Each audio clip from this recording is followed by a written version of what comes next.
Subscribe, like, share, and comment. Dua.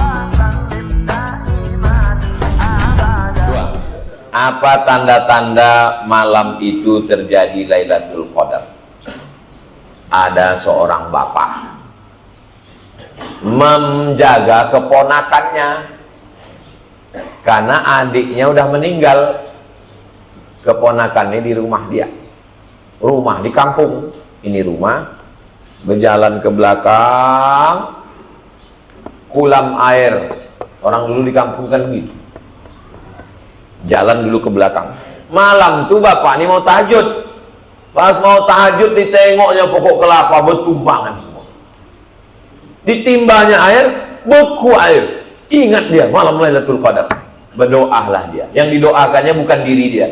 Ya Allah, jadikanlah kemana anakku yang tidur di rumah itu jadi wali.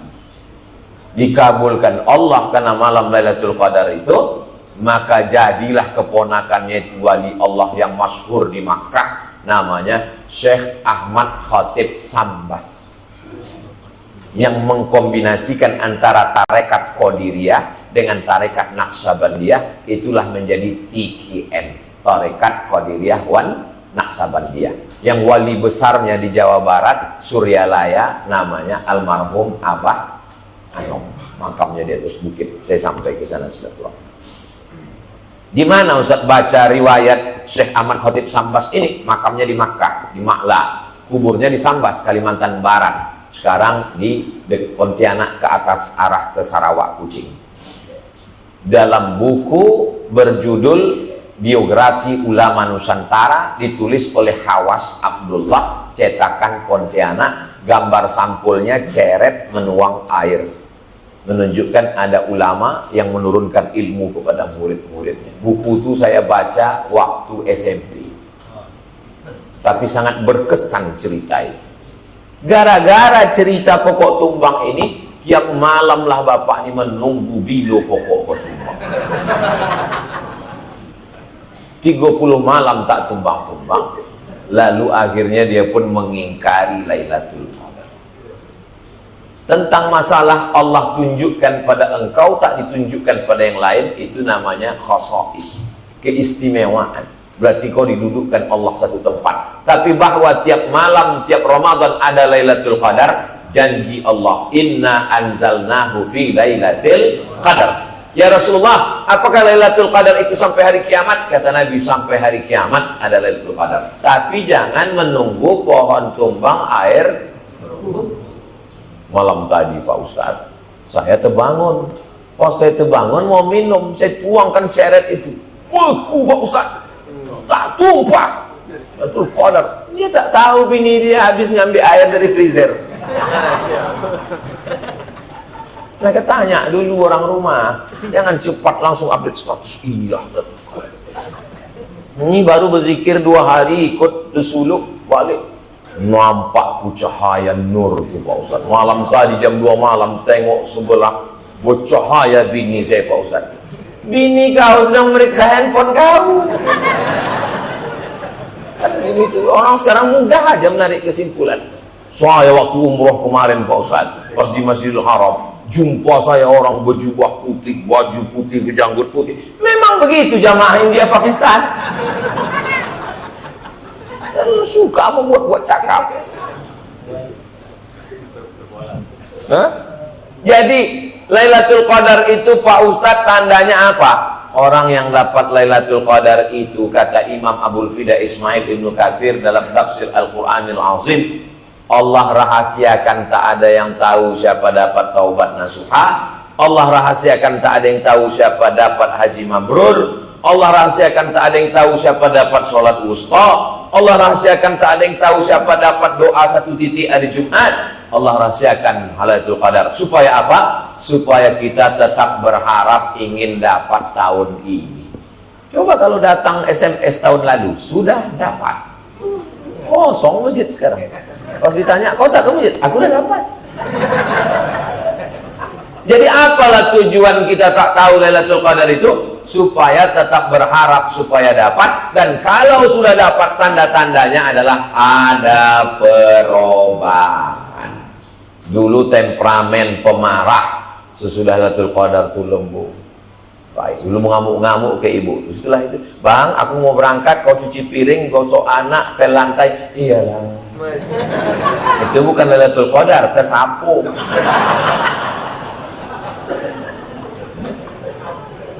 Sebelum dapat Lailatul Qadar tuh orangnya pelit, bakhil, medit, kedekut, sempili. Tapi sesudah Lailatul Qadar itu habis tabungan suami saya itu Pak Ustadz, transfer. Apa dapat Lailatul Qadar dia nih Pak Ustadz? Diperiksa, rupanya terjadi kesalahan pada otak sehingga dia menyangka belum melakukan sesuatu. Akhirnya diblokirlah nomor rekening.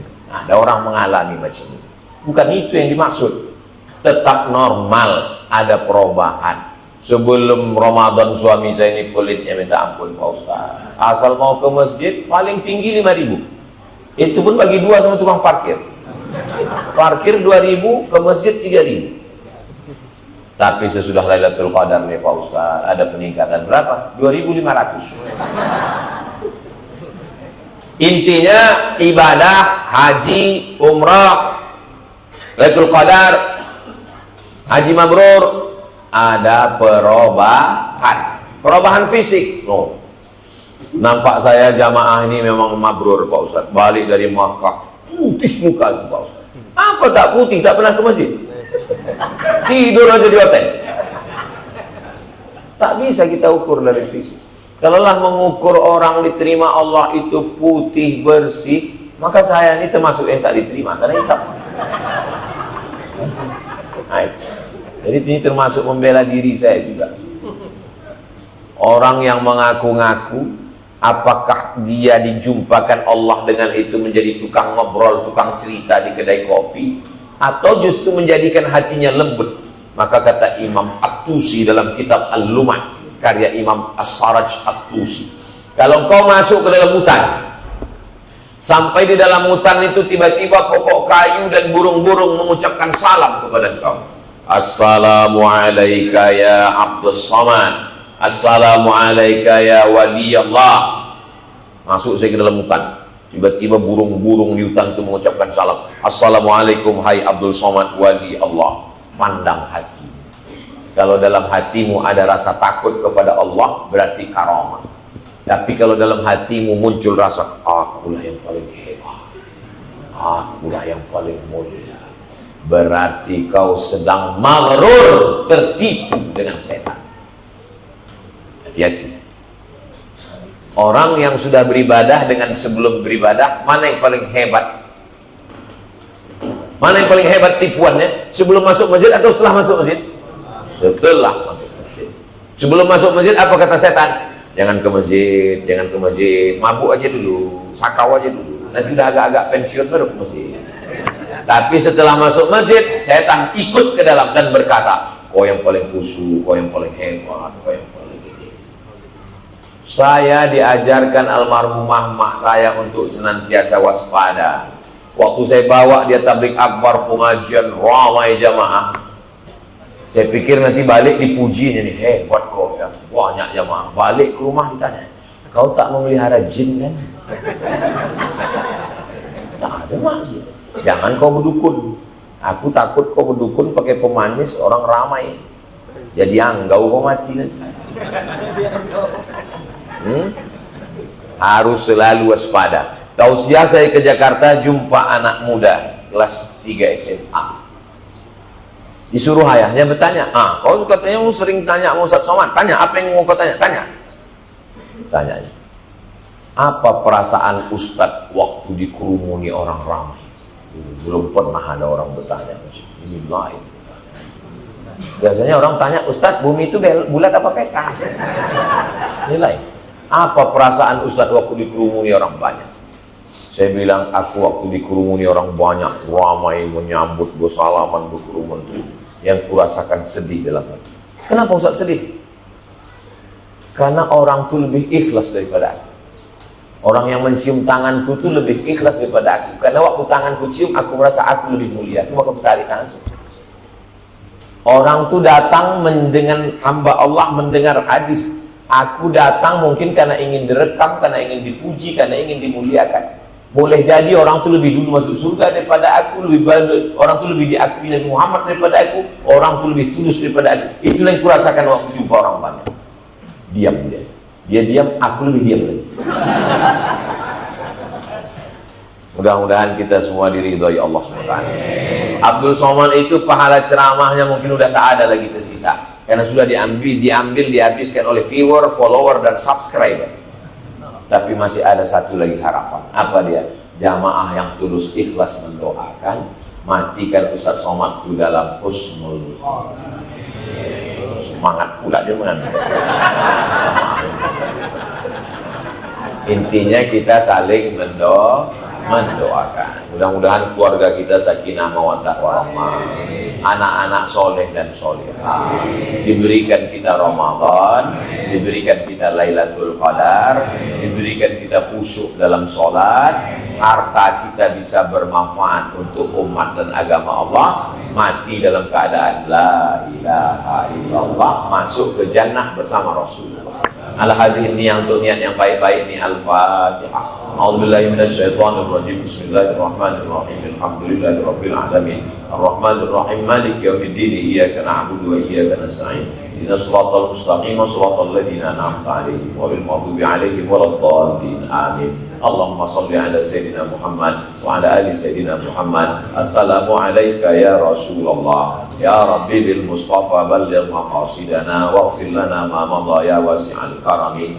Ya qadiyal hajat, engkau yang menunaikan hajat. Ya rafi'at darajat, engkau yang mengangkat darajat. Iqdi hajatina, tunaikanlah segala hajat kami, hajat dunia dan hajat akhirat. Rabbana ighfir lana dzunubana, ampunkan dosa kami, wa li abaina ayah kami, wa li ummahatina mak kami, wa li azwajina pasangan hidup kami, wa li zurriyyatina anak cucu keturunan kami, wa liman hadarana semua jamaah yang hadir ini ya Allah. Wa adkhilnal jannata ma'al abrar, masukkan kami ke dalam surga bersama orang baik-baik, ma'an nabiyyin, nabi-nabi, wasiddiqin, orang benar, wasyuhada, orang mati syahid, wassalihin, orang soleh, ma'al habibil mustafa, bersama Nabi Muhammad sallallahu alaihi wasallam. Allahumma ja'al hadzal balada baladan amina, jadikan negeri ini negeri yang aman dan damai. Allahumma dafa'anna al-ghala wal waba wal fahsya wal riba wal zina, selamatkan dari malapetaka, bencana, riba, zina, narkoba, perbuatan keji dan mungkar. Allahumma khtim lana bi husnil khatimah wa la takhtim alaina bi su'il khatimah. La tuzigh qulubana, jangan palingkan hati kami ba'da idh hadaitana, setelah Kau berikan hidayah kepada kami. Rabbana atina fid dunya hasanah wa fil akhirati hasanah wa qina adzabannar. Sallallahu ala sayyidina Muhammad wa ala alihi wa sahbihi wa sallam. Walhamdulillahi rabbil alamin. Subscribe, like, share, and comment.